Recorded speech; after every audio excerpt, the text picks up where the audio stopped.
하나님께서 지금 당신을 그 자리에 두신 이유가 무엇입니까?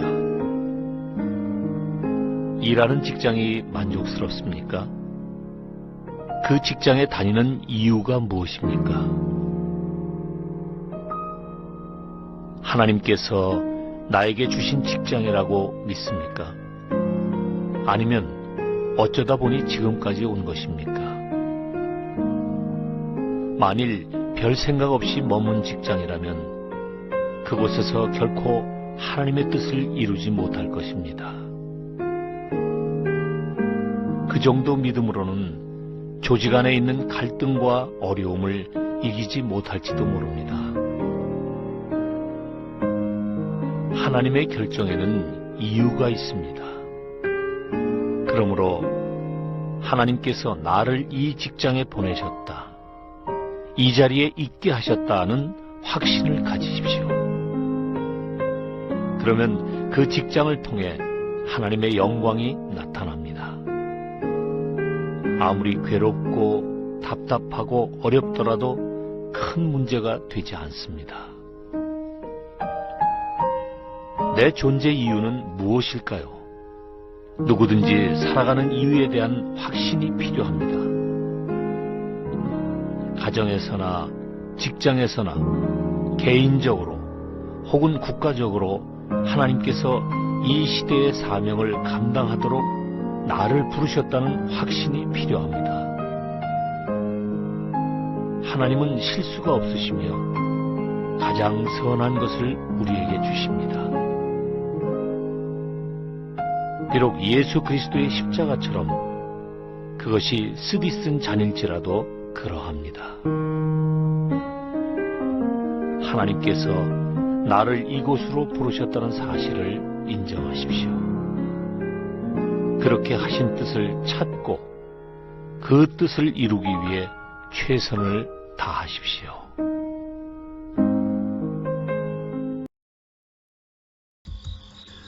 네, 여러분 반갑습니다. 대자대학 4학기에 오신 것을 진심으로 환영합니다. 이제 마지막 4학기 세계비전 기쁨반을 우리가 시작하게 되었습니다. 오늘은 첫 번째 강의로서 위대한 부르심에 대해서 같이 말씀을 통해서 은혜를 나누도록 하겠습니다. 우리가 시작 영상, 앞에서 본 영상의 내용에서 살펴본 바와 같이 실수하지 아니하신 하나님이 나를 부르셨음을 우리는 항상 기억하고 잊지 말고 감사하며 살아야 됩니다. 그 부르심의 뜻을 이루기 위해서 우리는 주어진 삶의 순간순간마다 최선을 다하며 주님의 부르심을 따라 그 뜻을 따라 살아갈 수 있어야 합니다. 오늘은 우리가 위대한 하나님의 부르심, 나를 부르심에 대한 말씀을 통해서 은혜를 같이 나누도록 하겠습니다. 네, 오늘은 여러분 가지고 있는 교재에 들어가는 말을 통해서 이번 학기 마지막 4학기를 통해서 우리가 또 듣고자 하는 바가 무엇인지 같이 읽으면서 그 내용들을 확인하도록 하겠습니다. 같이 순서를 따라 읽도록 하겠습니다. 다른 사람을 생명의 길로 인도하기 위해 기꺼이 자신을 희생하는 사람들이 있습니다. 그들은 순종과 충성으로 그리스도에 남은 고난을 자신의 육체에 채우기를 기뻐합니다. 주님은 승천하기 전 제자들에게 마지막 지상 명령을 말씀하셨습니다.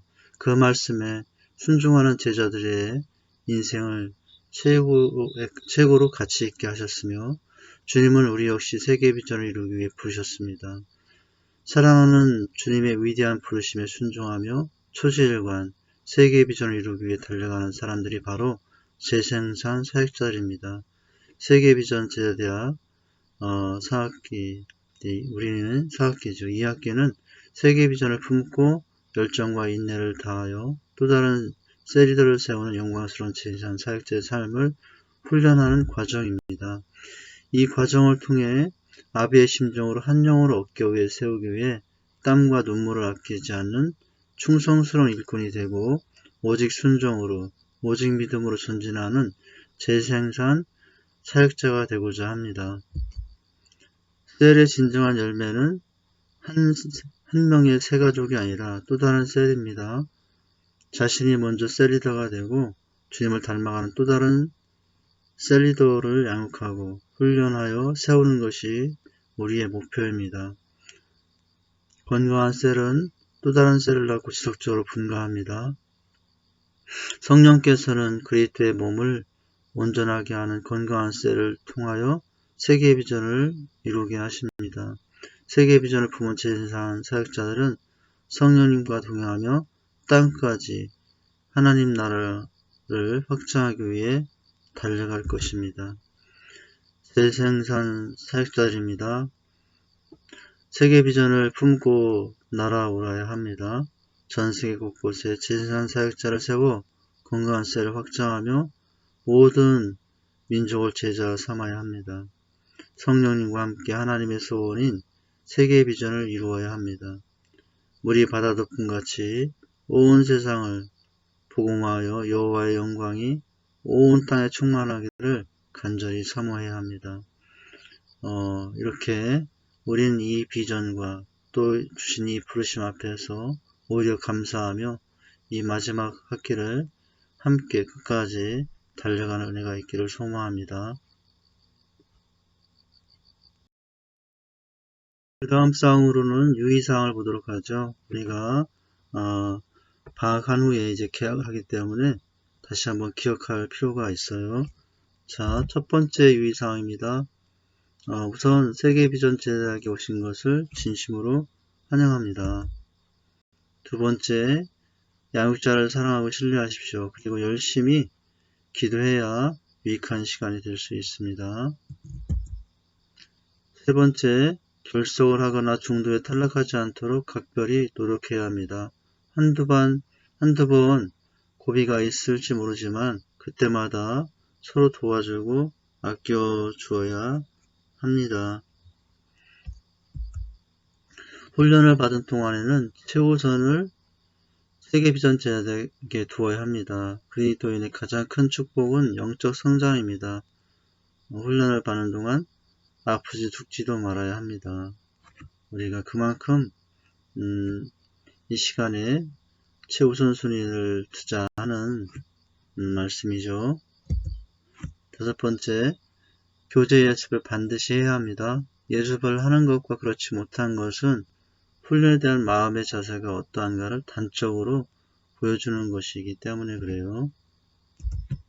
여섯 번째, 매주 준비해와야 하는 과제들을 소홀히 다루지 않도록 노력하고 힘써야 합니다. 처음부터 과제를 철저하게 하는 습관을 몸에 익히는 것이 좋습니다.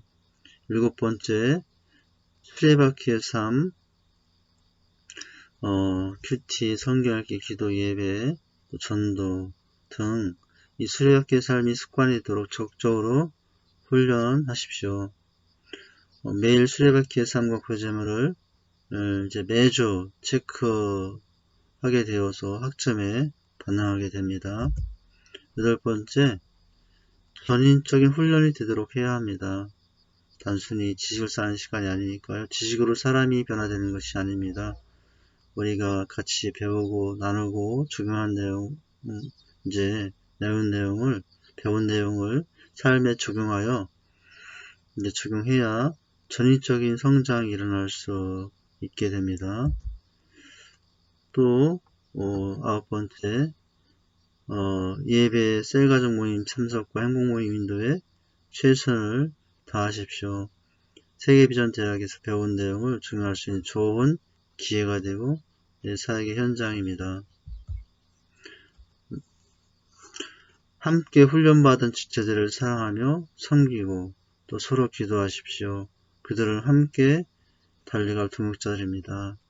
우리 이 영상에 넣었는데 여러분 교재에 있는 말씀 있죠. 마태복음 28장 19절 20절 말씀에 이렇게 우리 권면해 주셨어요. 그러므로 너희는 가서 모든 민족을 제자로 삼아 아버지 아들과 성의 이름으로 세례를 베풀고 내가 너에게 분부한 모든 것을 가르쳐 지키게 하라. 볼지어다 내가 세상 끝날까지 너희와 항상 함께 있으리라 하시니라. 우리가 이 사명을 감당하고자 이제 이 학기에 같이 임하게 되었고요. 우리 유의할사항들을 하나하나 잘 기억하면서 내 생활 속에서 내 삶 속에 적용해 나가면 이 학기를 통해서도 나의 성장과 나의 변화를 경험하게 될 것입니다. 네, 오늘 우리가 1강을 시작하기 전에 사실은 영상 하나를 같이 이제 보는 걸 전제로 합니다. 영상은 나무를 심는 사람이라는 주제로 우리가 매 학기마다 첫 시간에 보는 영상이죠. 지금까지도 여러 번 보았지 않습니까? 자, 방학을 했고요. 상당한 기간이 지났는데 또 한 번 보시기 바랍니다. 링크한 유튜브 영상을 미리 각자 보시면 됩니다. 제가 카톡이나 문자로 보내드린 그 링크된 내용을 보시면 됩니다. 또 검색하여 나무를 심은 사람 찾아봐서 30분짜리 영상을 보시면 됩니다. 이 내용을 통해서 우리가 어떤 은혜를 받을 수 있는가, 그 내용을 우리가 보면서 느끼는 바가 각자 다를 수 있어요. 이 시간에는 그 느낀 바, 그 내용을 통해서 영상이 우리에게 말아주고자 하는 바, 제자 훈련을 받는 우리에게 어떤 의미로 이 영상이 우리에게 다가오는지를 같이 한번 잠깐 나누도록 합니다. 비전을 가진 자는 어떻게 살아야 하는가를 말해준다. 한 영혼 한 영혼을 세워가는 모습, 도토리 하나하나를 고르는 모습 속에서 한 영혼 한 영혼을 세워가는 모습을 보게 되죠. 그 깊은 고독 속에서 어떻게 그런 일을 꾸준히 할 수 있었을까 충격까지 받게 됩니다. 바로 한 사람 아이작 부페와 같은 비전을 가진 사람으로 우리도 한 영혼을 세워서 한 영혼 한 영혼을 세워서 황무지 같은 이 도시와 지역에 주님의 푸른 계절이 오도록 해야 합니다. 중요한 것은 그런 재생산 사역자가 되는 것이죠. 그러려면 먼저 내가 변화받고 변화시키는 자가 되어야 합니다. 나의 변화가 중요합니다. 내가 변화되지 않고는 복음 위에 나와 함께 생명을 걸고 나갈 사람을 지체를 세울 수 없게 되죠. 말없이 혼자서 그 황량한 땅을 개척하며 그 사막을 숲이 푸르른 그런 지역으로 바꿨던 한 사람의 인생의 삶은 우리가 부름받아 그 부르심 안에서 살아가야 될 삶의 모습 한순간 한순간들을 우리에게 잘 보여주고 있는 것 같아요. 그래서 우리 한 사람 한 사람이 아이작 부패다 이런 마음으로 이 영상을 보시고요. 또 보시면 기도했으면 좋겠습니다. 네, 일과를 시작하죠. 제목은 위대한 부르심입니다. 두제 손가락 함께 읽어보도록 하죠. 에레미야 1장 1절에 10절의 내용입니다. 베냐민의 땅 아나도스 제장들 중 hil기의 아들 에레미야의 말이라. 아몬의 아들 유다 왕 요시야가 다르신지 13년에 여호와의 말씀이 에레미야에게 임하였고 요시야의 아들 유다 왕 여호와김 시대부터 요시야의 아들 유다의 왕 시드기야의 11년 말까지 곧 5월에 예루살렘에 사로잡혀 가기까지 임하니라. 여호와 말씀이 내게 임하니라. 이르시되 내가 너를 모태에 짓기 전에 너를 알았고 내가 배에서 나오기 전에 너를 성별하였고 너를 여러 나라의 선자로 세웠노라 하시기로 내가 이르되 슬프도소이다. 주 여호와의 부소서 나는 아이라 말할 줄 알지 못하나이다 하니 여호와께서 내게 이르시되 너는 아이라 하지 말고 내가 너를 누구에게 보내든지 너는 가서 내가 내게 무엇을 명령하든지 너는 말할지니라. 너는 그들 때문에 두려워하지 말라. 내가 너와 함께하여 너를 구원하리라. 나 여호와의 말이나 하시고 여호와께서 그의 손을 내밀어 내 입에 대시며 여호와께서 내게 이르시되 보라 내가 내 말을 내 입에 두었노라. 보라 내가 오늘 너를 여러 나라와 여러 왕국 위에 세워 내가 그들을 뽑고 파괴하며 파멸하며 넘어뜨리며 건설하고 심게 하였느니라 하시니라. 아멘. 이 말씀 속에 하나님께서 에레미야를 어떻게 부르셨는지 우리가 확인할 수 있습니다. 내가 너를 모태에 짓기 전에 너를 알았고 네가 배에서 나오기 전에 너를 성별하였고 너를 여러 나라의 선지자로 세웠노라 라고 말씀하시죠. 이 부르심은 오늘 우리를 향한 부르심이기도 합니다. 나를 향한 부르심이기도 하죠. 비록 그 부르심 앞에 오늘 에레미야는 내가 이르되 슬프소이다. 주와 여호와여 보소서. 나는 아이라 말할 줄 알지 못하나이다. 부족함을 말했지만 하나님은 또 격려하시며 말씀하십니다. 두려워하지 말라라고요. 함께 하겠다고 말씀하십니다. 바로 하나님께서 우리를 부르신 모습도 이 안에서 우리가 동일하게 발견할 수 있습니다. 위대하신 하나님의 이 부르심 앞에 우리는 응답하였고 지금까지 여기까지 왔다라고 할 수 있어요. 오늘은 이 부르심에 대해서 같이 말씀을 나누기를 원합니다. 특별히 한 사람의 이야기가 생각이 납니다. 워너메이커라는 한 사람의 이야기인데요. 백화점 왕이라고 불렸던 존 워너메이커가 어느 날 대통령으로부터 연락을 받았어요. 당신의 탁월한 경영 능력으로 미국 최신부 장관직을 좀 맡아주셨으면 합니다. 라는 제안이었죠. 이 말에 워너메이커는 단번에 거절했다고 해요. 죄송합니다. 저는 주일학교 교사입니다. 만약 장관직을 맡아서 제 아이들을 가르치지 못하면 안 됩니다. 대통령이 말했다고 그래요. 워너메이커씨. 그 일하면 걱정 마십시오. 대통령은 장관직을 맡아도 워너메이커에게 주일학교 교사직을 계속할 수 있도록 해주겠다고 약속을 했답니다. 그때서야 그는 장관직을 수락했고요.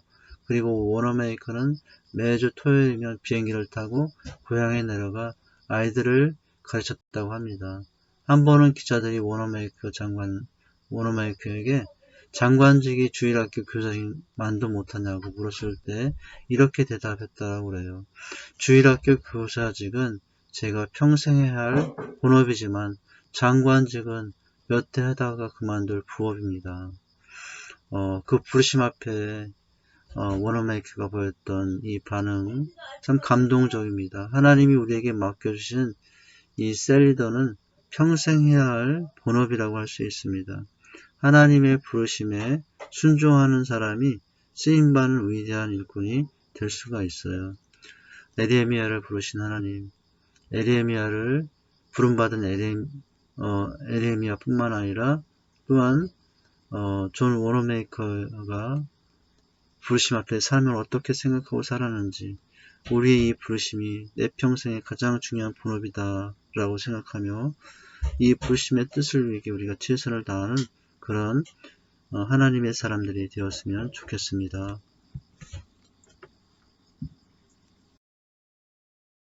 네, 오늘 내용을 1번부터 시작하기 전에 그 하나님의 부르심 앞에 최선을 다해 쫓아가는 사람, 충성을 다하는 사람, 충성된 사람의 특징을 한번 살펴보도록 하죠. 첫째는 그들의 특징은 첫 번째는 삶의 목표가 분명하다고 하는 거예요.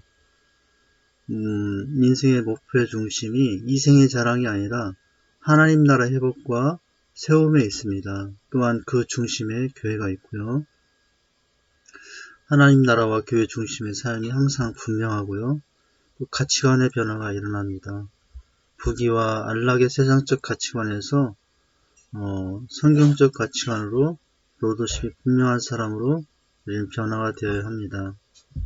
두 번째 특징은 자신의 뜻보다 하나님의 뜻이 자신의 삶의 우선순위가 된다고 하는 거죠. 하나님의 뜻이 자신의 삶에 이루어지기를 언제나 원합니다. 하나님의 뜻이 자신의 삶에 이루어지기 위해서라면 어떤 대가도 지불하는 그런 삶의 특징이 있어요. 또한 하나님의 말씀을 사랑합니다. 송이골보다 더 단 하나님의 말씀에 항상 무릎을 꿇습니다. 항상 말씀을 통해서 삶의 새로운 소망을 이루고 또 어려움을 이기며 살아가죠. 항상 네 번째, 종의 마음을 가진 자의 모습을 갖습니다. 형편과 상황과 상관없이 어느 곳에서나 섬김과 낮아짐을 좋아해요. 그래서 결국 하나님께 영광을 돌리는 삶이 됩니다. 다섯 번째는 이기적이지 않고 이타적인 삶을 살아요. 개인주의적이지 않습니다. 항상 이기적이지 않고 이타적인 삶을 살아요.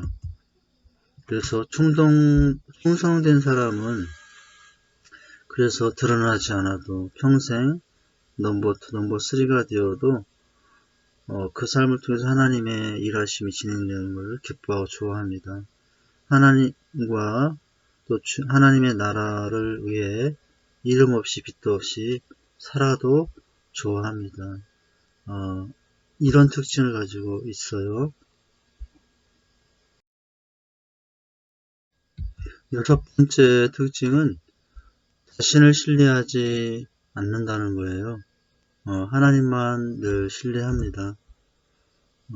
자신을 신뢰하지 않는다는 의미는 겸손을 말하고요. 또 하나님만 신뢰하는 것은 전적 의지와 믿음을 의미합니다. 자신의 부족함과 연약함을 알고 전적으로 하나님을 의지하는 자세를 가져요. 항상 하나님 앞에 엎드려 겸손함을 갖습니다. 또한 일곱 번째는 사람을 사랑합니다. 그래서 영혼을 사랑하죠.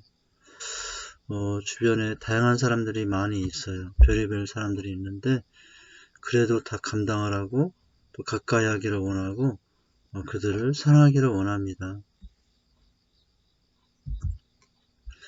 여덟 번째는 자화상이 건강합니다.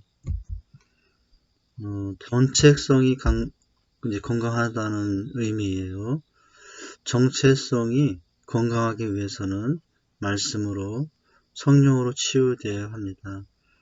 이런 치유와 회복이 없이는 자신과 이웃을 사랑하기 힘들기 때문에 그래요. 그래서 우리는 항상 말씀 안에서 성령 안에서 우리의 연약함이 치유되고 우리의 쓴뿌리 치유되고 그런 것이 나 자신을 사랑하게 되는 길이고 이웃을 진실로 사랑하게 되는 길이죠.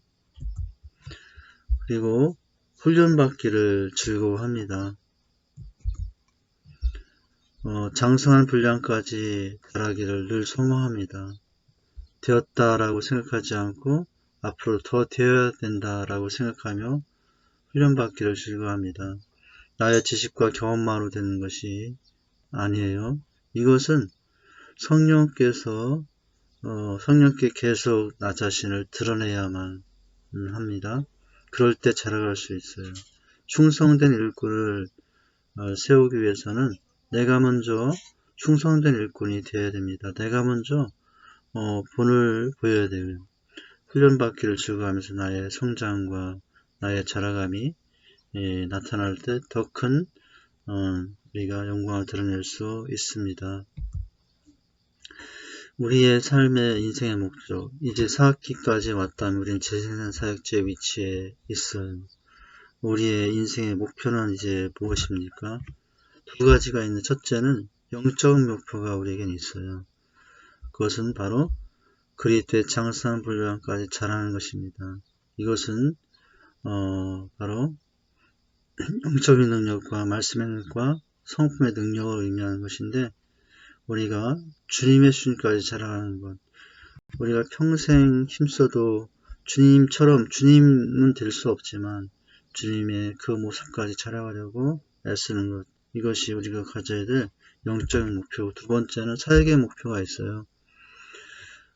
내 삶을 주님께 드리며 부르심 앞에 응답함으로 말미암아 지행산을 통해서 영혼을 세우고 세계의 비전을 잇는 것이 우리의 사역의 목표죠.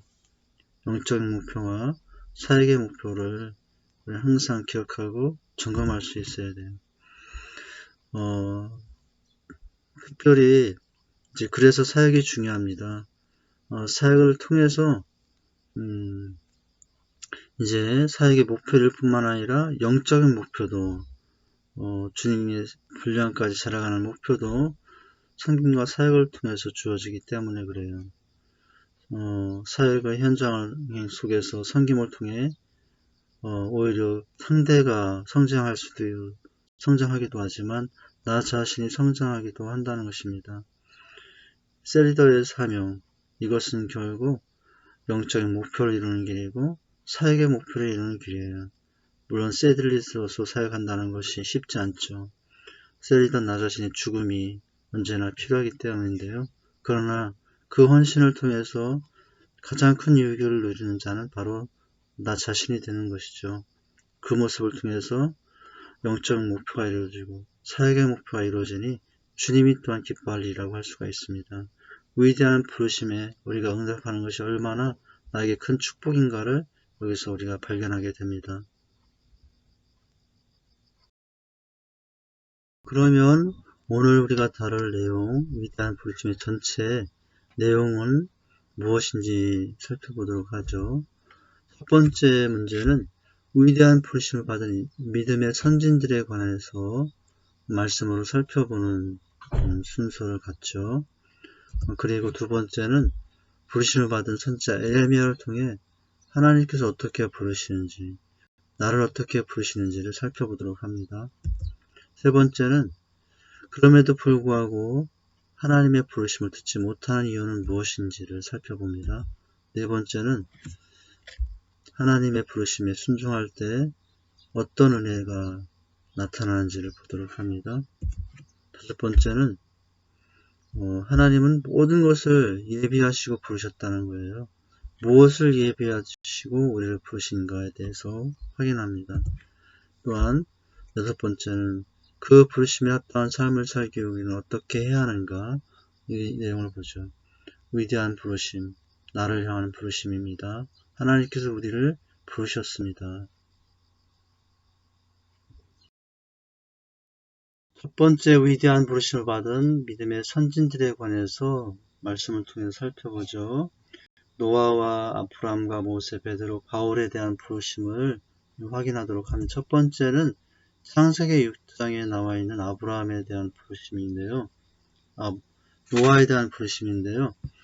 말씀을 먼저 읽습니다. 하나님이 노아에게 이르시되 모든 혈육 있는 자의 포악함이 땅에 가득하므로 그 끝날이 내 앞에 이르렀으니 내가 그들을 땅과 함께 멸하리라. 너는 고페로 나무로 너를 위해 방주를 만들되 그 안에 칸들을 만고 역청을 그 안팎에 칠하라. 노아가 그와 같이 하여 하나님이 자기에게 명하신 대로 다 준행하였더라. 첫 번째 위대한 부르심의 앞에 나갔던 사람 노아입니다. 노아의 부르심인데요. 하나님께서 왜 부르셨죠? 죄로 패악한 세대에서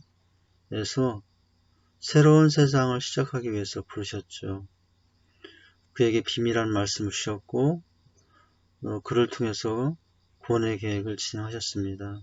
그 부르심 앞에 많은 우여곡절, 주변에 조롱과 혼란이 있었지만은 노아는 하나님의 말씀하신 대로 산꼭대기에 방주를 만드는 사명을 감당했어요. 22절에 하나님이 자기에게 명하신 대로 다 준행하였더라. 부르심 앞에 이렇게 반응하고 응답했던 노아의 모습을 보게 됩니다.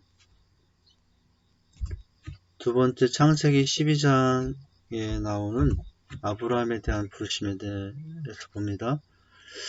여호와께서 아브라함에게 이르시되 너는 너의 고향 친척과 아비집을 떠나 내가 내게 보여줄 땅으로 가라. 내가 너로 큰 민족을 이루고 내게 복을 주어 내 이름을 창대케 하리니 너는 복이 될지라. 너를 축복하는 자에게는 내가 복을 내리고 너를 저주하는 자에게는 내가 저주하리니 땅의 모든 족속이 너로 말미암아 복을 얻을 것이니라 하셨죠. 바로 아브라함을 향하신 부르심입니다. 여호와께서 아브라함에게 이르시되 고향 친척 아비집을 떠나 보여줄 땅으로 가라 이렇게 부르셨죠. 이 아브라함의 부르심은 결국 이스라엘 한 민족을 이루는 계기가 되었습니다. 부르시고 먼저 하신 일은 아브라함과 언약을 체결한 일을 하셨죠. 큰 민족을 이루고 복을 주어 창대케 하리니 복의 근원이 될지라. 너를 축복하는 자에게는 복을 내리고 저주하는 자에게는 저주하리니 너로 말미암아 복을 얻을 것이라. 세상이 우리와 또 마찬가지입니다. 우리와도 언약을 체결하시며 부르셨어요. 우리가 언약의 백성입니다. 아브라함을 통해서 하셨던 것처럼 우리를 통해서도 온 인류가 복받을 길을 열고자 하십니다. 아브라함을 복이 바로 우리를 통해서 세상에 줄 복인데, 우선 각자가 복을 받죠. 개인의 복, 나를 통해서 또한 가정의 복, 가정에서 이제 더 나아가 가문의 복, 가문에서 더 나아가 민족의 복, 민족에서 더 나아가 열방의 복, 그 통로가 되도록 우리를 부르셨다는 것이죠. 나은 사람의 부르심이 얼마나 위대한 복인가. 하나님은 나를 부를 때 나만 보신 것이 아니라 내 안에서 가정과 가문과 민족과 열방까지 보시고 부르셨으니 나의 부르심 얼마나 하나님의 위대한 부르심입니까? 갈대우리에서 위대한 삶을 살도록 우리를 이제 불러내시고자 하신 것이죠. 그 부르심을 듣고 아브라함은 75세인데도 순종하고 따라갔어요. 그로부터 평범한 촌부였던 그가 이스라엘 백성의 믿음의 주상이 되었습니다. 아브라함의 부르심은 위대한 삶을 사는 계기가 되었습니다. 그 부르심에 응답하며 우리도 나가야 됩니다. 우리 각자의 갈대우리에서 이제 하나님의 약속의 가나안 땅을 향하여 우리도 부르심에 응답하여 가야 합니다. 하나님이 보내신 각자의 삶의 자리입니다. 그 삶의 자리에서 또 새로운 지역으로 사역의 현장, 바로 그곳의 생공 모임과 셀가족 모임을 할 수 있는 것이죠. 그 현장으로 우리도 응답하여 나가야 합니다. 있게 하신 지금의 그 자리에서 지행산함으로 세계의 비전을 이루도록 우리를 부르셨어요. 주님이 여러분을 지행산 사역자로 부르셨습니다. 이제 그 부르심에 따라가야 합니다. 따라가기만 하면 됩니다. 그러면 이제 하나님은 우리로 위대한 삶을 살게 하여 주십니다.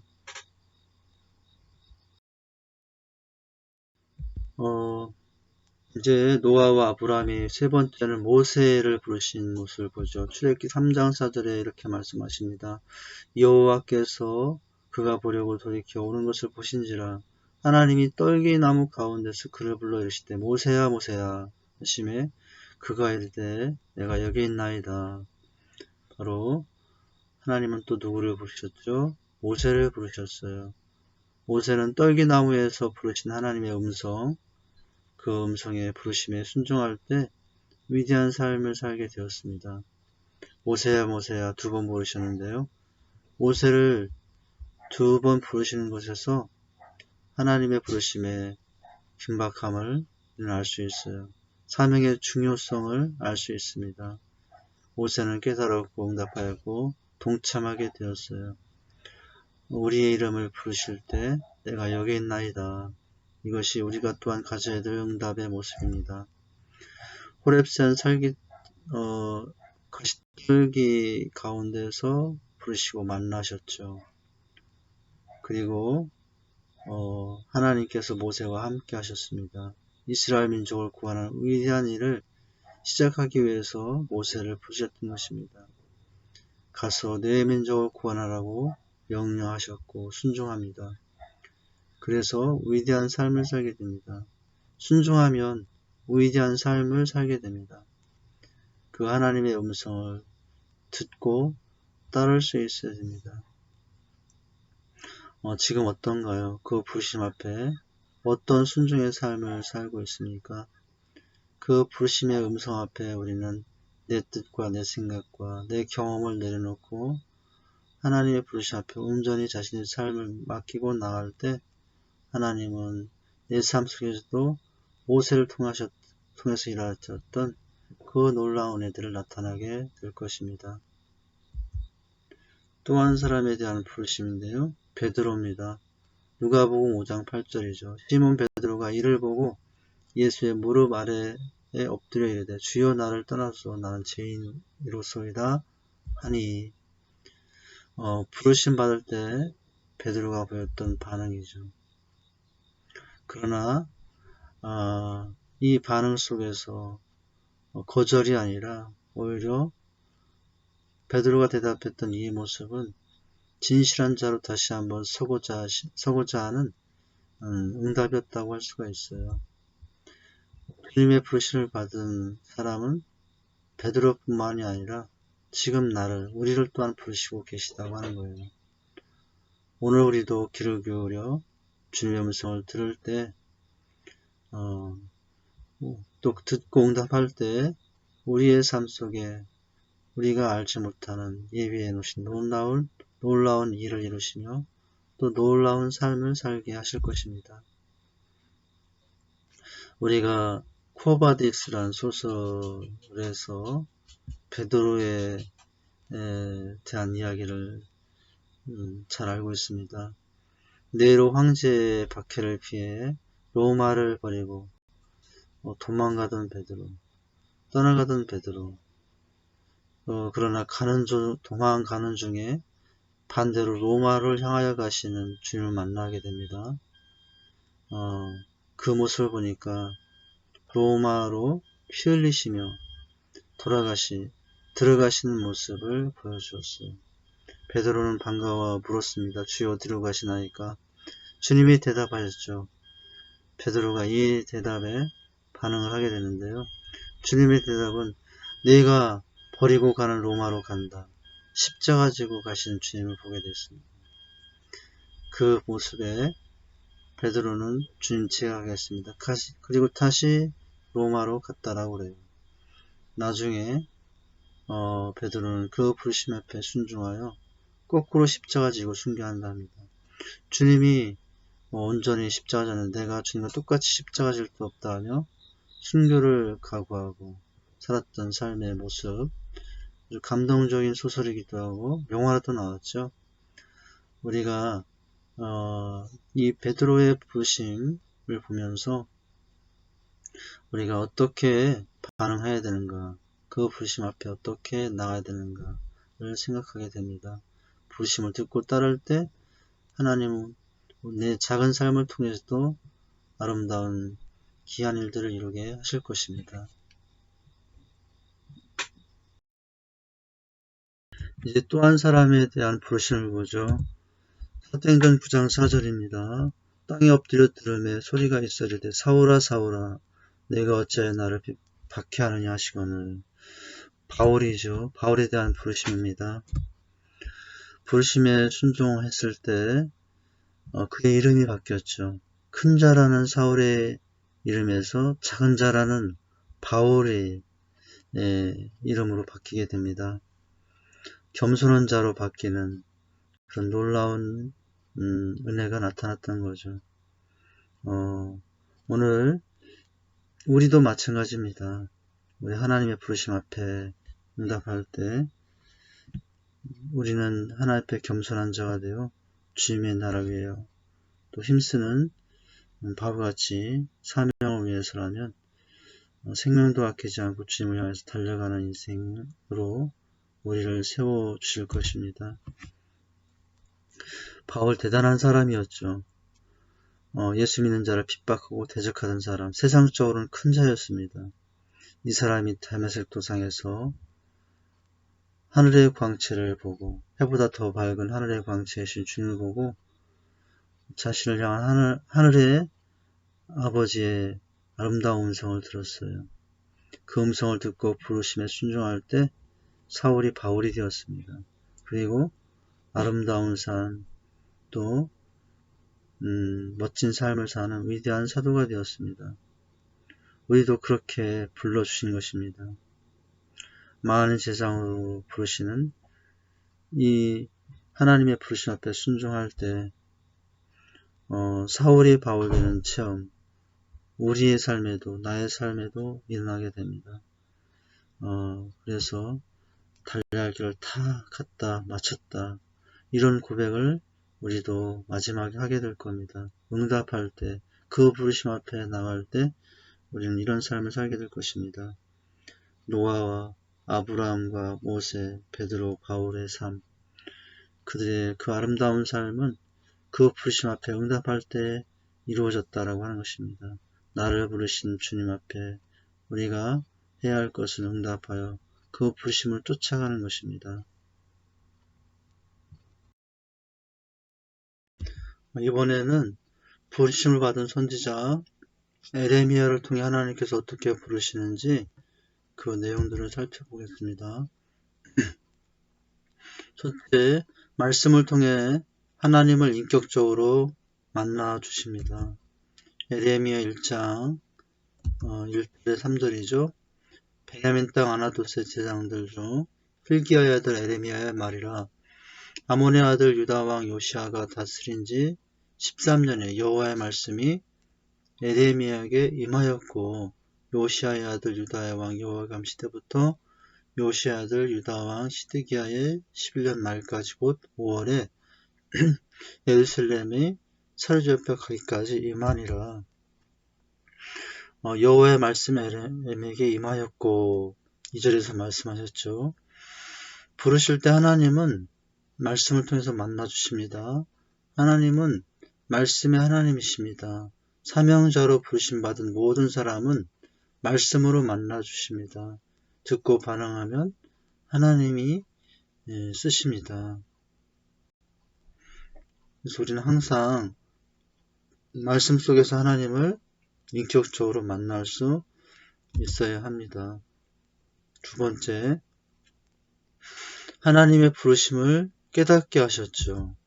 4절 5절의 말씀에 보시면 여호와의 말씀이 내게 임하니라 이르시되 내가 너를 모태에 짓기 전에 너를 알았고 내가 배에서 나오기 전에 너를 성별하였고 너를 여러 나라의 선지자로 세웠느라 하시기로 이렇게 말씀하셨죠. 에레미야에 대한 하나님의 작정과 또 승리와 사명의 내용이죠.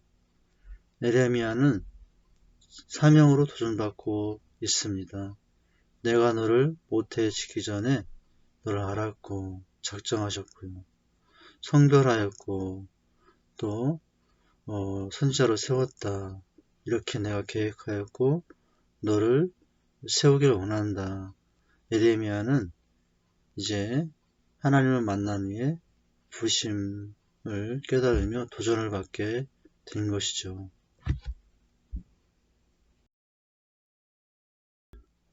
세 번째 과정은 인격적인 만남과 부르심 후에 세 번째 과정을 보게 되는데 에레미야가 보인 반응은 자신의 연약함을 고백하게 된 것인데요.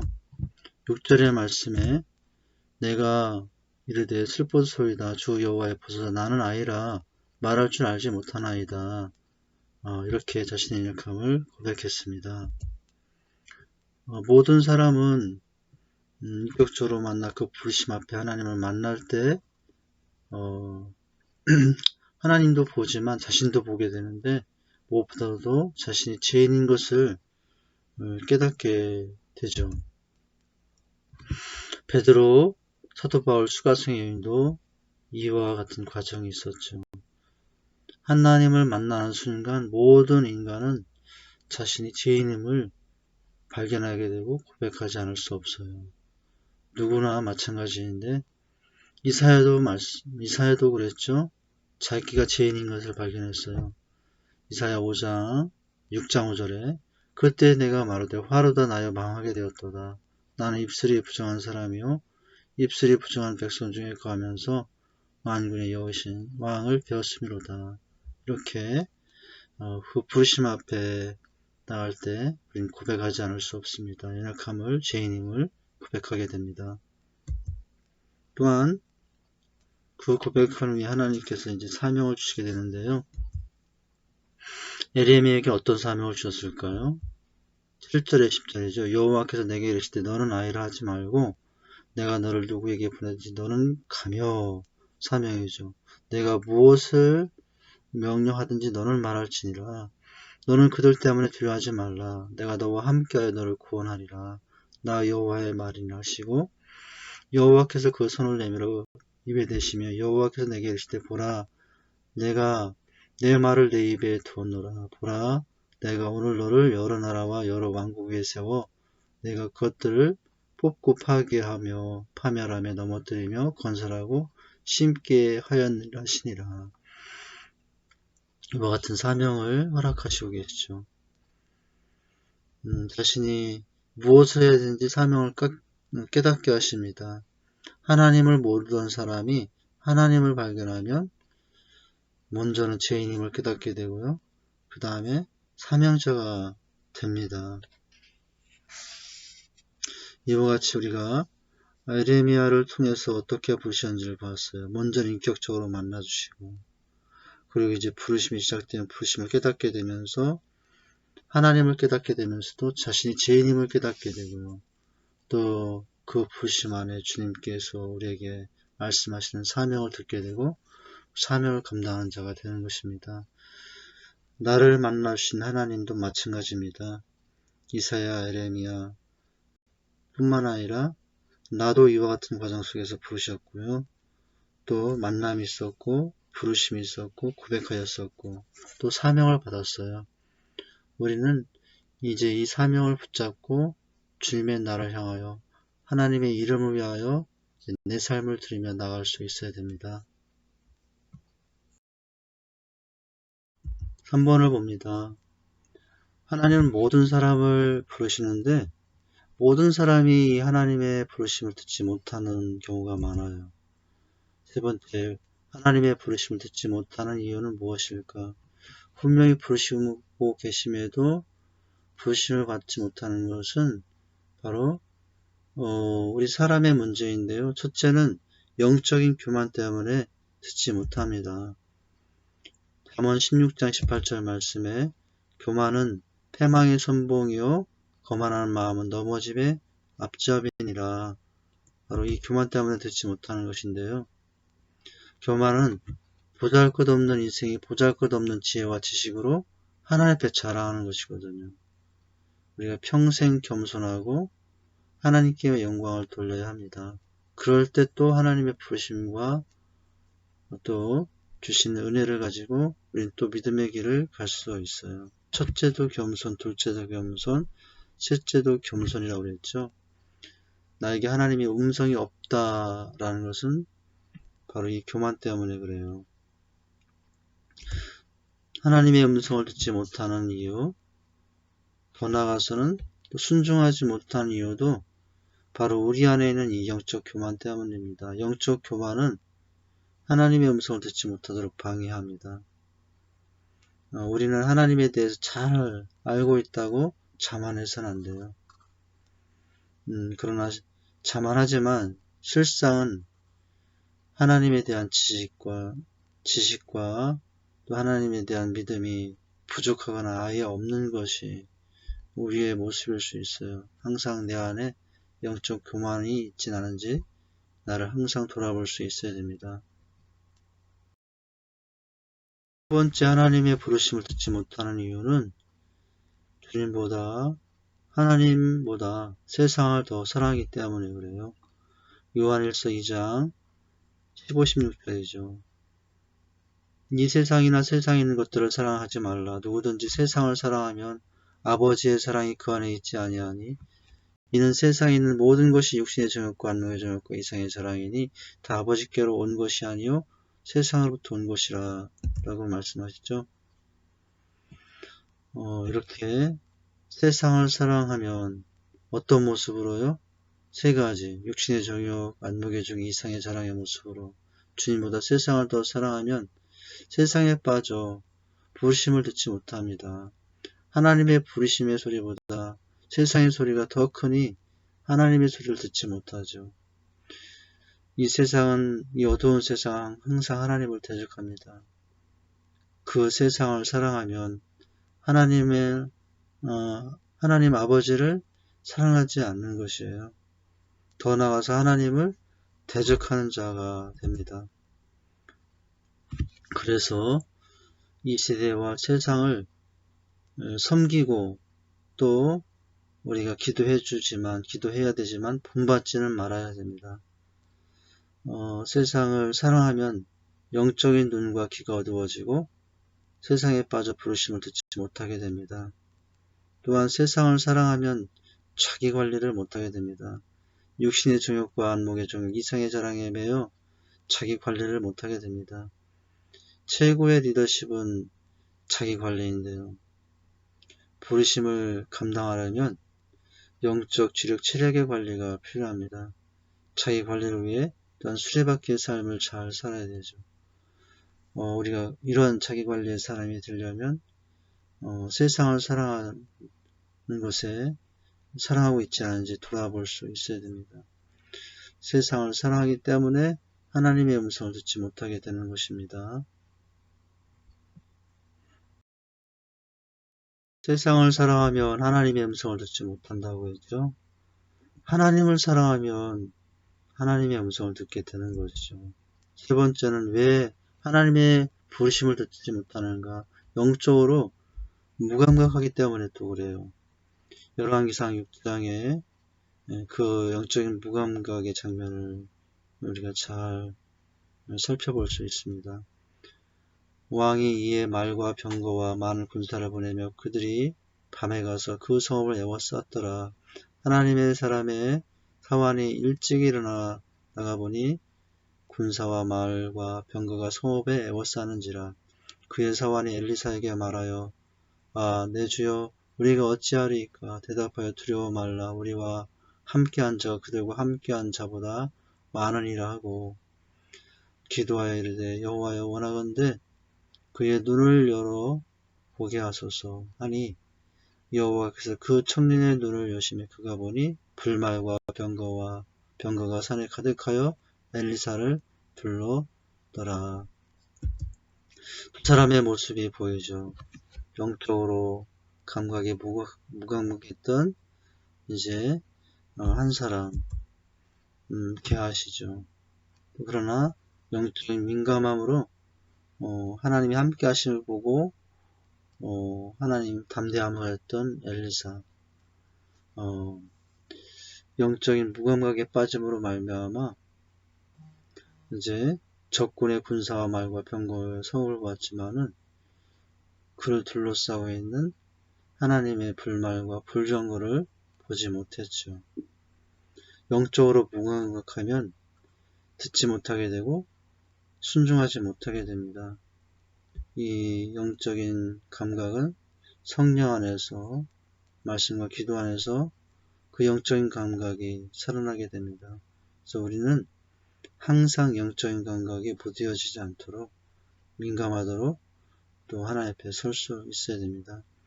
그럴 때 하나님의 음성이 들리고 또 그럴 때 하나님께서 원하시는 바를 하며 믿음의 길을 갈 수 있게 됩니다.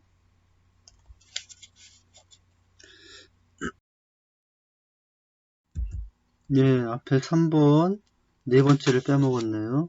3번에 다시 돌아가서 보면은 네 번째는 불순종하기 때문이다 라고 하는 사실입니다.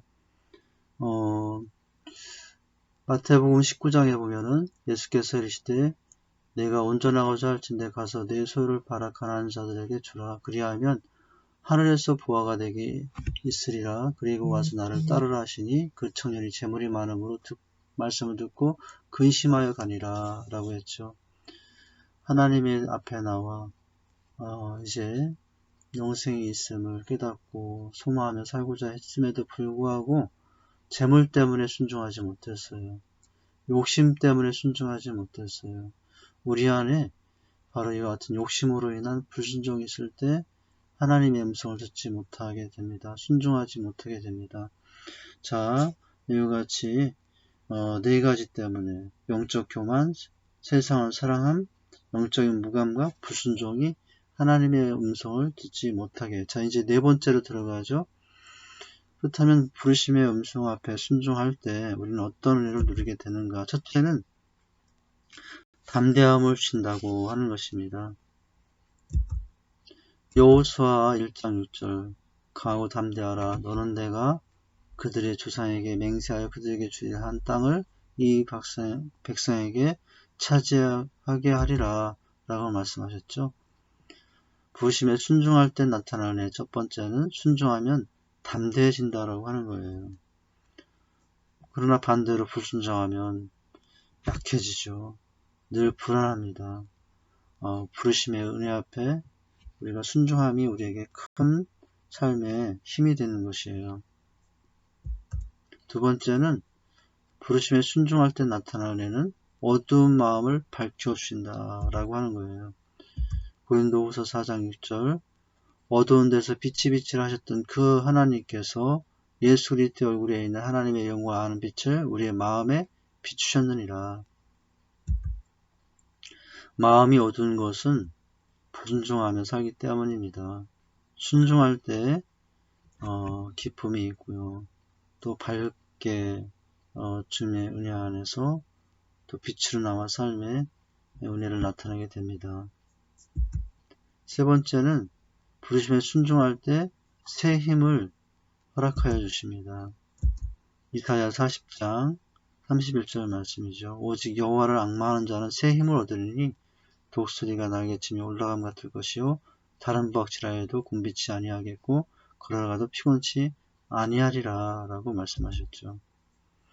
여호와를 앙망하고 사모하기만 하면 또 그렇게 하면서 순종할 때 하나님은 새 힘을 허락해 주십니다. 우리가 단 하나 오직 하나님을 이렇게 사모함으로 더 나아가 그 말씀 앞에 순종할 때 이런 힘을 얻게 됩니다. 우리가 이 세상을 무엇으로 이기며 살까요? 돈으로요? 아니면 지식으로요? 경험으로요? 한계가 있습니다. 순종할 때 주신 그 힘이 있어야 우리는 이 세상을 감당하고 이기고 또 살아갈 수 있게 됩니다. 네, 순종할 때 나타난 네 번째 은혜입니다. 마음을 굳세게 하십니다. 이사야 41장 10절이죠. 두려워하지 말라. 내가 너와 함께함이라. 놀라지 말라. 나는 내 하나님이 됨이라. 내가 너를 굳세게 하리라. 참으로 너를 도와주리라. 참으로 나의 의로운 오른손을 너를 붙들리라. 순종할수록 마음의 굳건함을 허락하십니다. 우리가 살아갈 때 마음이 약해지면 삶도 약해지고 흔들릴 수밖에 없죠. 그러나 살아갈 때 힘든 일 여러 가지 상황들이 많아도 순종함을 유지할 때 마음은 굳세게 되고 결국 삶도 굳세게 됩니다. 다섯 번째는 순종할 때 하나님이 함께 하심을 확신하게 되죠. 여호수아 1장 9절 말씀 내가 내게 명령한 것이 아니냐 강하고 담대하라 두려워하지 말며 놀라지 말라 내가 어디로 가든지 내 하나님 여호와가 너와 함께 하시리라 말씀하셨죠. 이렇게 순종할수록 하나님이 함께 하심을 누리게 됩니다. 체험하게 되고 확신하게 됩니다. 이와 같이 부름에 순종할 때 우리는 이제 다섯 가지의 은혜를 누리는 모습을 살펴보았어요. 담대함을 주시고 어두운 마음을 밝혀주시고 새 힘을 주시고 마음을 굳세게 하여 주시고 함께 하심을 확신하게 하십니다. 부르심에 순종함으로 이런 은혜가 늘 함께 하기를 원합니다. 첫 번째, 하나님은 모든 것을 예비하시고 부르신다는 것입니다. 무엇을 예비하시고 부르셨을까요? 부르시기만 하신 것이 아니라 이미 준비하시고 예비하시며 부르셨다고 하는 것입니다. 우리는 그 부르심 앞에 이제 나아가 그 부르심 앞에 순종하면 되는 것이죠. 사도행전 5장 42절 말씀에 그들이 날마다 성전에 있든지 집에 있든지 예수는 그리스도라 가르치기와 전도하기를 그치지 아니하니라 라고 말씀하셨죠. 복음의 말씀을 준비하시고 부르신다고 하는 거예요. 초대교회 성도들이 그 부르심 앞에 순종했을 때 주님이 주신 말씀을 가지고 가르치기와 전도하기를 그치지 아니하셨죠. 우리를 부르셨을 때도 우리를 부르시고 계심에도 항상 말씀을 준비하고 부르시고 계시죠. 하나님은 복음의 말씀, 능력의 말씀을 다 예배하시고 부르셨습니다. 또한 사도행전 3장 1절과 10절을 통해서 우리가 이제 깨닫게 되는 것은 성령의 권능을 준비하시고 부르셨다라고 하는 거예요. 제9시 기도 시간에 베드로와 요한이 성전에 올라갈 때 나면서 못 걷게 된 이를 사람들이 메고 오니 이는 성전에 들어가는 사람들에게 구걸하기 위해 날마다 미문이라는 성전문에 두는 베드로가 이르되 은과 금은 내게 없거니와 내게 있는 것을 내게 주노니 나사렛 예수 그리스도의 이름으로 일어나 걸으라 하고 오른손을 잡아 일으키니 팔과 발목이 곧 힘을 얻고 뛰어서서 걸으며 그들과 함께 성전으로 들어가면서 걷기도 하고 뛰기도 하며 하나님을 찬송하니 성령의 권능을 예비하시고 부르셨습니다. 베드로가 이 안전뱅이를 일으킬 수 있었던 것은 바로 기도함으로 받게 된 성령의 권능이었죠. 제9시 기도 시간에라는 것을 통해서 그들이 이 일을 감당할 수 있었던 것은 하나님의 은혜예요. 더 구체적으로 말하면 성령 하나님의 권능으로 이 일을 하셨다고 할 수가 있습니다. 우리를 부르시고 또 부르시며 응답하면 성령과 함께 하는 은혜를 허락하실 것입니다. 성령의 권능으로 권능이 늘 우리의 삶을 우리의 사역을 더 아름답게 이끌어 가 주실 것입니다.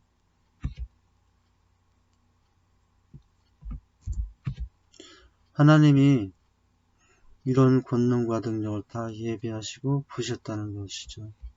성전 미문에 안전뱅이를 일으키는 장면, 하나님은 또한 무엇을 예비하시고 부르셨을까요? 첫째는 복음의 말씀, 두 번째는 성령의 권능, 세 번째는 사역지를 예비하시고 부르셨다고 하는 것입니다. 사도행전 8장 26절 40절 사이의 말씀을 보시면 주의 사자가 빌립에게 말하여 이르되 일어나서 남쪽으로 향하여 예루살렘에서 가사로 내리는 길까지 가라 하니 그 길은 광야라. 일어나 가보니 에디오피아 사람 곧 에디오피아 여왕 간덱의 모든 국고를 맡은 관리인 네시가 예비하러 예루살렘 왔다가 돌아가는데 수레를 타고 선지자 이사의 글을 읽더라. 성령이 빌립도를 이르되 이 수레로 가까이 나가라 하시거늘 빌립은 아수도에 나타나 여러 성을 지나다니며 복음을 전하고 가이사야에 이르니라 라고 말씀하셨죠. 이렇게 빌립에게 새로운 사역지를 말씀하시고 부르셨던 것입니다. 남쪽으로 향하여 가라고 하셨는데 그 광야에서 에디오피아 내시 곧 여왕 간다게를 만남으로 말미암아 또 새로운 사역을 펼쳐지게 되었고 또 이렇게 새로운 사역지를 통해서 그것이 비록 척박한 곳이었음에도 불구하고 오히려 그 척박한 곳에서 만난 한 사람의 영혼을 통해서 그의 고향 에디오피아가 복음화되는 놀라운 역사가 있었던 것이죠. 이와 같이 복음의 말씀을 준비하시고 성령의 권능을 준비하실 뿐만 아니라 또 그걸 성령의 권능 안에서 일할 섬길 사역지를 또 허락하시고 부르셨다고 하는 거예요. 사역지, 가정, 직장, 학교 등 삶의 현장을 예비하시고 우리를 부르시고 계십니다. 사역지를 예비하고 부르시고 계셔요. 광야에서도 빌립이 여러 사역지를 옮기며 어제 사역하게 하셨어요. 빌립비사에게 사마리아의 가이사라에 가서 사역지를 또 주셨고요. 감당하게 하셨죠. 순종하기만 하면 하나님은 사역지와 건너오십니다. 세리도로 순종하면 하나님은 사역과 사역지를 또 허락해 주시는 것이죠. 또한 사도행전 16장을 통해서 우리가 확인하게 되는 것은 하나님은 사역지에서 예비된 영혼들을 만나게 하심으로 부르시고 계시다고 하는 거예요. 예비된 영혼, 예비된 일꾼들, 동역자들을, 예비된 동역자를 허락하셔서 우리를 부르시고 있다고 하시는 것입니다. 말씀을 보시면 바울이 더베와 루스드라에도 이름에 거기 디모데라는 제자가 있으니 그 어머니는 민년 유대 여자요 아버지는 헬라인이라. 디모데는 루스드라와 이고니아에 있는 형제들에게 칭찬받는 자니 바울이 그를 데리고 떠나고자 할새 그 지역에 있는 유대인으로 말미암아 그를 데려다가 할례를 행하니 이는 그 사람들이 그의 아버지는 헬라인인 줄 다 알미러라. 바로 사도 바울에게 하나님은 동역자 디모데를 붙여주심으로 감당하게 하셨습니다. 즉 하나님은 우리를 부르실 때 예비된 일꾼, 또 예비된 동역자를 예비하시고 부르신다는 거죠. 함께 서로 힘을 합하고 주의 뜻을 향해 달려갈 자들을 항상 예비하시고 우리를 부르신다고 하는 것입니다. 무대를 붙이셨던 그런 아름다운 하나님의 은혜의 모습이죠. 하나님께서는 또 무엇을 예비하시고 우리를 부르셨을까요? 마지막으로는 예비된 영혼을 준비하심으로 우리를 부르신다고 하는 거예요. 사도행전 16장 13절 15절 말씀에 보면은 루디아를 예비하신 하나님의 모습을 볼 수 있어요. 안식일에 우리가 기도할 곳이 있을까에 문밖 강가에 나와 거기 앉아서 모인 여자들에게 말하되 두아디라시에 있는 자주 옷감 장사로서 하나님을 섬기는 루디아라는 한 여자가 말을 듣고 있을 때 주께서 그 마음을 열어 바울의 말을 따르게 하신지라. 그와 그 집이 다 세례를 받고 우리에게 청하여 이르되 만일 나를 주미는 자로 알거든 내 집에 들어와 유하라 강건하여 머물게 하니라. 여기에 보면 하나님께서 바울을 부르시니에 만날 예비된 영혼들을 준비하시는 그 중에 한 사람이 루디아였죠. 14절에 보면 주께서 예비하셨다는 것을 알 수 있어요. 주께서 그 마음을 열어 바울의 따르게 하신지라 라고 하셨지 않습니까? 바울이 복음을 전했지만 안 듣는 사람도 있었지만 이렇게 마음을 열고 사모함으로 기다리는 영혼도 있었다고 하는 거예요. 우리를 하나님의 부르심 앞에 나갈 때 바로 이런 은혜가 있게 됩니다. 자, 오늘 우리를 부르셨을 때 그냥 하나님께서 계획 없이 부르시는 것이 아니라 5가지를 예비하시고 부르셨다고 하는 것을 우리도 확신하고 그 부르심에 따라가면 이 은혜로 우리와 함께 일하실 것이고요. 하나님 영광 받으시게 하실 것입니다. 첫째, 무엇을 예비하시고 부르셨다고요? 가서 전할 복음의 말씀을 예비하셨고요. 또 내 힘이 아니라 감당할 성령의 권능을 주셔서 감당하게 하심으로 예비하시고 계시고요. 또 그 권능을 가지고 가서 선교의 사역지, 또 함께할 동역자, 또 그래서 얻을 새로운 영혼들, 예비된 영혼들을 예비하시고 우리를 부르셨다는 것을 기억하고 부르심에 우리는 응답하면 됩니다. 순종하면 하나님께서 이렇게 예배하신 은혜로 일하게 하십니다. 마지막 6번입니다. 부르심에 합당한 삶을 살기 위해 어떻게 해야 할까요? 하나님께서도 이렇게 준비하시며 부르셨다면 이제 우리 할 일이 있어요. 첫 번째는 이제 합당한 대가를 치르며 그 부르심 앞에 응답해야 된다고 하는 거죠. 마태복음 10장 39절 자기의 목숨을 얻는 자는 잃을 것이요 나를 위하여 자기의 목숨을 잃는 자는 얻으리라. 대가를 치렀더니 대가가 비교되지 않는 더 큰 은혜를 허락하시죠.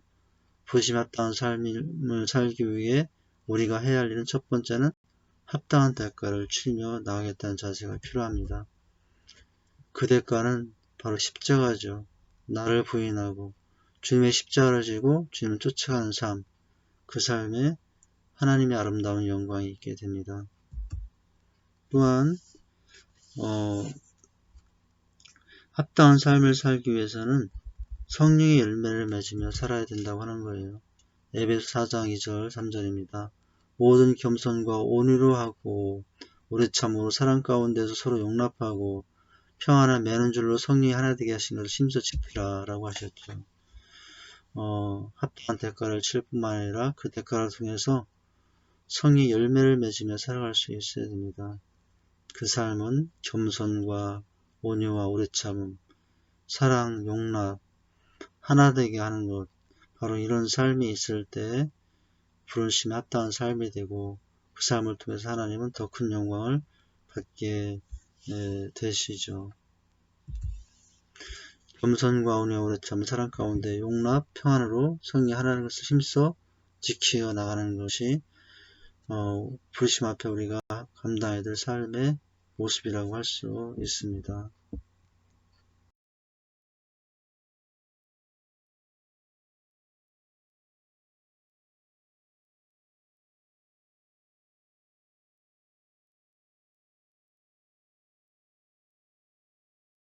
부르심에 합당한 살기 위한 삶에 이제 앞에 본과 관련해서 좀 더 구체적으로 살펴볼 내용이라고 할 수 있겠는데요.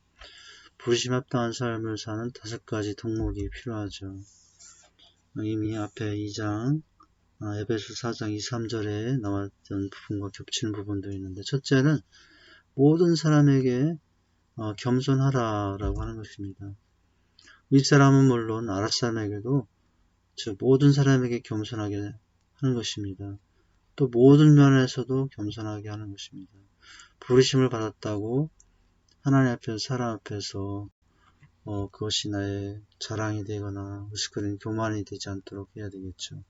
하나님은 겸손한 자에게 은혜를 베푸시고 축복하시게 됩니다. 사람은 은사와 능력을 받으면 자랑하고 싶어요. 그러면 영적인 교만이 될 수 있어요. 좀 강하게 표현하면 영적인 깡패다. 고린도 교회에 있었던 이제 같은 일들이 일어날 수 있어요. 우리를 부르신 예수님을 생각해 보아야 합니다. 겸손입니다. 예수님은 하나님과 동등됨을 여기지 않고 종의 형태로 죽기까지 절대로 복종하셨어요. 겸손하시죠. 하나님은 예수님에게 이는 내 사랑하는 아들이요 내 기뻐하는 자라고 또한 높으셨습니다. 겸손하니 높여지는 은혜를 받게 되는 거죠. 자, 부르심 합당한 삶을 살기 위해 첫 번째는 모든 사람에게 겸손하라. 두 번째는 또 온유, 감정, 말, 행동을 자제할 수 있어야 합니다.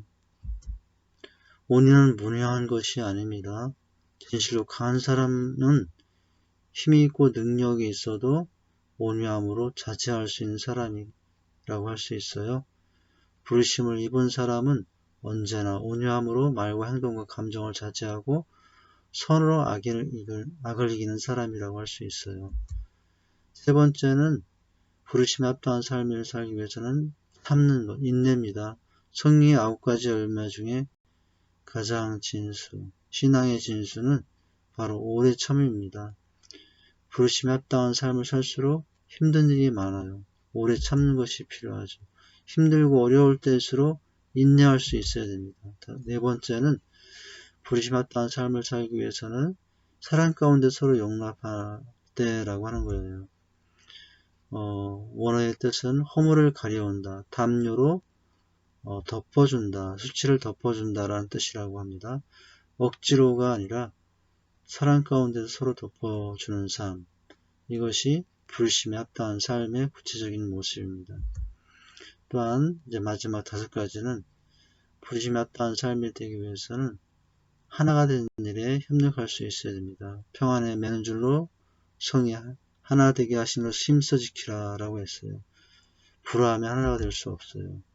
자, 5가지를 수시로 점검하며 살 수 있어야 합니다. 궁극적인 목적은 결국 하나됨이죠. 겸손, 온유, 오래 참, 사랑, 용납, 결국은 이 5번째를 위한 것입니다. 바로 하나 되는 것에서 모든 것이 이루어지는 것이죠. 궁극적인 목적은 하나됨입니다. 우리가 주 안에서 성령 안에서 하나가 되어야 됩니다. 겸손, 온유, 오래 참음, 사랑 가운데 용납으로 하나가 되어야 합니다. 그것이 또 우리를 하나 되게 하시죠. 우리 삶 속에 매일매일 하나됨으로 삶의 은혜가 더 활짝 열리기를 축원합니다.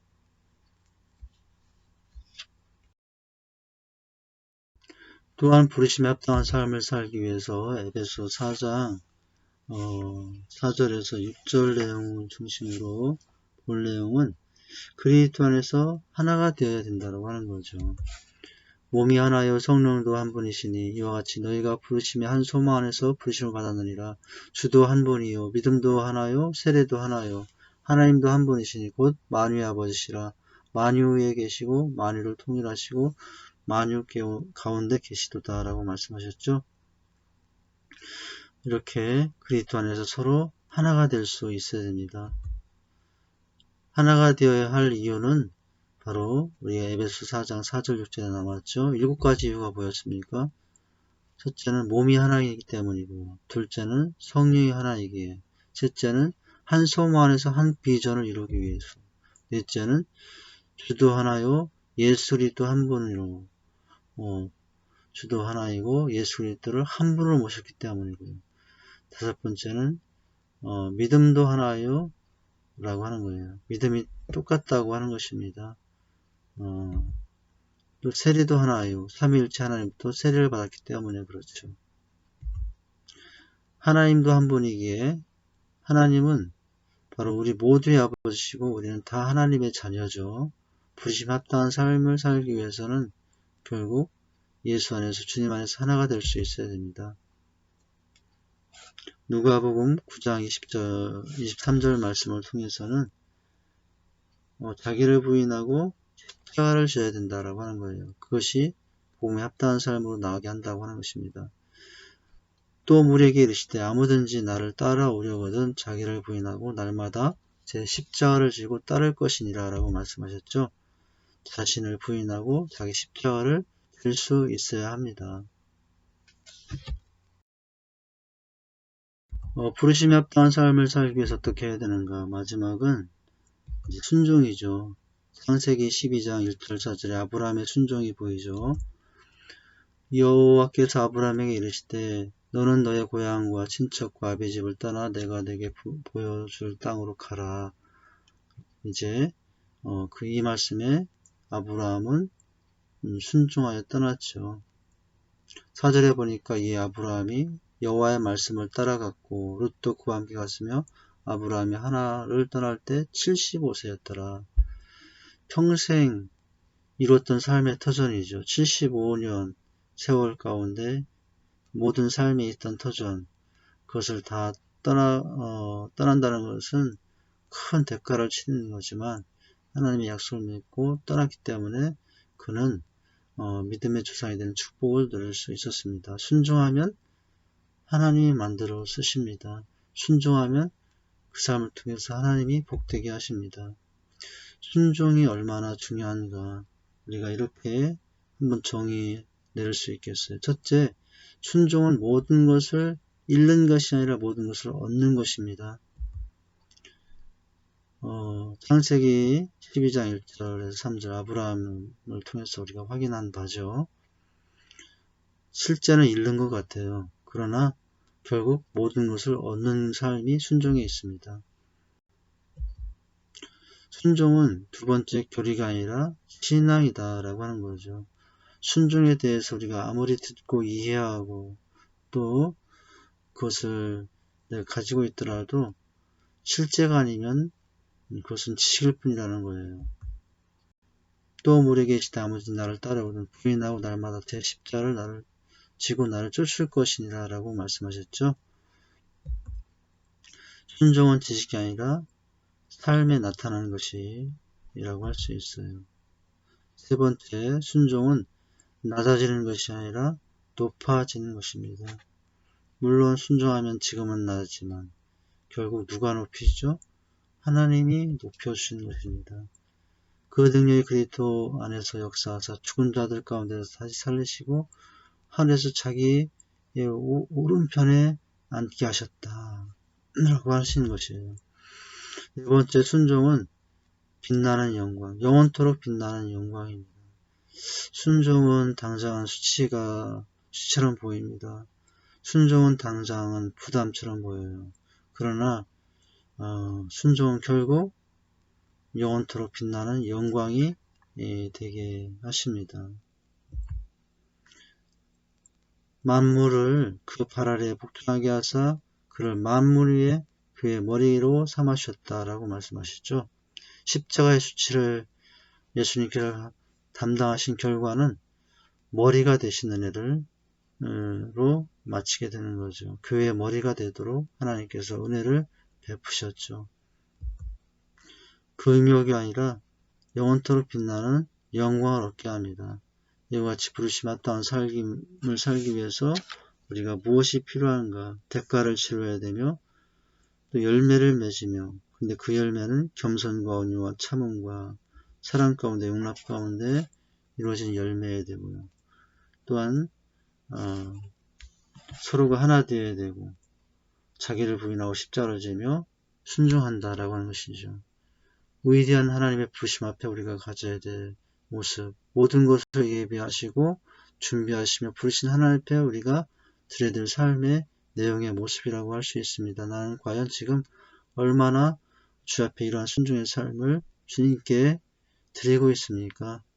내 사역의 현장에서 조그맣게 주어진 그 사역의 내용에서 바로 우리는 이 삶을 드릴 수 있어야 됩니다. 그것이 우리를 부르신 그 위대하신 부르심 앞에 감사하며 영광을 돌리는 삶의 길이라고 할 수 있습니다.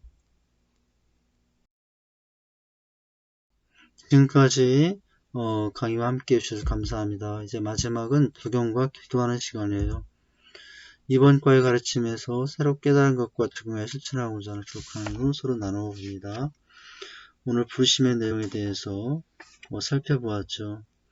노아와 아브라함과 모세와 베드로, 바울의 부르심은 어땠는지, 또 더 구체적으로 에레미야를 부르실 때 어떤 과정으로 부르셨는지, 인격적인 만남과 또 부르심을 깨닫게 하신 후에는 자신의 인역함을 보게 하시고 또 사명을 깨닫게 하심으로 부르셨죠. 그럼에도 부르심을 듣지 못하는 이유는 교만 때문이고 세상은 사랑이기 때문이고 부강목과 불순 때문이었다. 나에게 혹시 그런 모습은 없습니까? 그럼에도 불구하고 순종할 때 하나님은 놀라우신 은혜를 주시는데 담대함을 주시고 어두운 마음을 밝혀주시고 새 힘을 주시고 또 마음을 굳세게 하시고 하나님과 함께 하심을 확신하며 살게 됩니다. 순종할 때 얼마나 우리의 삶이 더 아름다워질 수 있는지, 힘있는 삶이 될 수 있는지, 굳센 삶이 될 수 있는지를 확인했어요. 부르실 때 그냥 부르시는 것이 아니라 전할 말씀을 예비하시고 능력을 예비하시고 일할 사역지를 예비하시고 함께할 동역자를 예비하시고 또한 그러면서 만날 예비된 영혼을 위해서 부르셨다고 하는 것이죠. 우리가 할 일은 그 부르심 앞에 나아가 순종하면 되는 것이죠. 그러나 또 이렇게 하나님께서 해주시면 우리가 해야 할 일은 뭡니까? 합당한 대가를 치르며 온유와 겸손과 인내로 성의의 열매를 맺으며 살아야 되고요. 서로 하나 되어 살아가야 되고 십자가를 지고 또 때마다 일마다 하나님 앞에 순종의 삶을 드리며 살아가는 것, 이것이 부르심 앞에 우리가 하나님 앞에 나아야 될 삶의 모습이라고 할 수가 있겠습니다. 자, 이런 부분들을 적용하면 되겠습니다. 그리고 이제 기도합니다. 하나님의 부르심에 순종하여 쓰임받는 일꾼이 되도록 간절히 부르짖고 기도하면 됩니다. 강의는 마쳤지만 이제 강의 후에 한 주간의 수레백회 삶이 진행이 됩니다. 제가 강의 마지막 시간마다 늘 강조하는 것, 한 시간의 강의보다 더 중요한 것은 강의 후에 나머지 7일 동안의 매일매일의 삶의 순간이 중요하다고 그랬어요. 바로 매일매일 주어진 시간 하루하루를 큐티하는 생활, 또 말씀 준비로 하고 암송하고 전도하고 또 이렇게 성경 읽고 기도하면서 이렇게 준비하고 매일매일 하나님께 동행하는 삶이 중요합니다. 그리고 또한 이번 주에는 이제 이번 주부터 읽어야 될 필독서가 있는데 나신의 비밀이라는 책을 읽으시고 독후감을 나누면 되겠습니다. 독후감을 준비하면 됩니다. 4주 후에 준비하면 됩니다. 네, 다음 강의 안내입니다. 다음 강의는 이제 세계 비전의 기쁨 1권의 2과입니다. 생활 속에서 행복 모임을 열라 라는 내용을 준비하시면 됩니다. 감사합니다. 지금까지 수고하셨습니다. 지금 우리는 이제 4학기 첫 강의를 시작했고요. 4학기 이제 마지막 강의의 주제는 세계 비전의 기쁨입니다. 두 날개로 나는 건강한 교회 세우는 세계 비전의 기쁨이 우리의 기쁨이죠. 전 세계 곳곳에 재신사역자를 세워 건강한 세를 확장하며 모든 민족을 제자로 삼는 것입니다. 부르심에 순종하여 세계 비전을 이루기 위해 초질관 달려가는 제자는 세계 비전의 기쁨이 충만합니다. 날마다 마음을 같이하여 성전의 모기를 힘쓰고 집에서 떡을 떼며 기쁨과 순전한 마음으로 음식을 먹고 하나님을 찬미하며 또 온 백성의 칭송을 받으니 주께서 구원받는 사람을 날마다 더하게 하시니라. 아멘. 기도하겠습니다. 하나님 아버지, 오늘 첫 강의를 통해서 하나님의 위대한 부르심에 대한 말씀을 나눴습니다. 성경 속에 있는 수많은 선진들을 부르신 하나님의 모습을 보면서 또한 우리를 그렇게 부르신 모습을 다시 한번 확인하고 또 그 은혜에 감사할 수 있었습니다.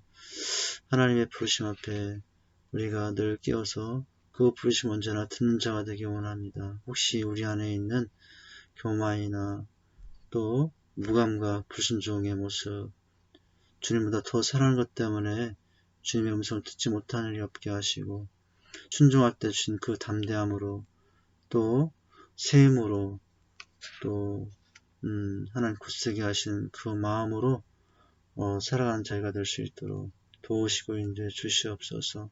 모든 것을 준비하시고 예배하신 하나님의 부르심을 믿고 확신하며 그에 대한 대가를 지기에 주저함 없이 또 온유와 겸손으로 하나님께서 원하시는 기쁨의 열매들을 맺으며 하나 되어 또 주님의 십자가를 지고 주의 영광을 위해서 달려가는 저의 삶이 되게 하여 주시옵소서. 감사하며 예수님 이름으로 기도합니다. 아멘.